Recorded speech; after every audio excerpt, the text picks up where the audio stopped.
ரொம்ப பணக்காரங்கெல்லாம் பாருங்க, பணம் சம்பாதிக்கிற மிஷினா தான் அவங்க வீட்டில் இருக்கிறவங்க பார்க்க ஆரம்பிச்சிருவாங்க.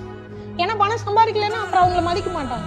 அப்போ அவங்க சம்பாதிக்கிற வரைக்கும் தான் அவங்களுக்கு மரியாதைங்கிறது செட்டில் ஆயிடும். அவங்களுக்கு அதெல்லாம் வேணாம், எனக்கு செலவு பண்ண பணம் வேணும். சரியா, அந்த செலவு நான் என் ஃபேமிலியோட பண்ணணும், என் குழந்தைங்களுக்காக பண்ணணும், என்ஜாய் பண்ணணும். ஒரு நாள் லீவ் விட்டாலும் வீட்டில் சந்தோஷமா இருக்கிற மாதிரி ஒரு வாழ்க்கை வேணும். அதுதானே வரும், அதுதானே சொர்க்கம். தனியாவே யாரையும் படைக்கல. அப்போ அப்படின்னா தனியாவே எல்லாரும் இருந்துடலாம்ல. இங்க எல்லாமே ஒன்று சார்ந்துதானே இருக்கு. இங்க யாருமே நட்ட நடுவா மரம் மாதிரி முளைக்கல. புரியுங்களா? அந்த மரம் கூட இன்னொரு மரத்தோட விதையிலேருந்து தானே வருது. அப்போ எதுவுமே இங்கே தனியா இல்லை. அப்போ நம்ம மட்டும் எப்படி தனியா இருக்கு? தனியா இருந்தால் சந்தோஷமே இல்லை. அப்போ பணம்னு இனி நீங்க சம்பாதிக்க ஆரம்பிச்சா நாளைக்கு உங்க ஃபேமிலி விட்டுறாரு.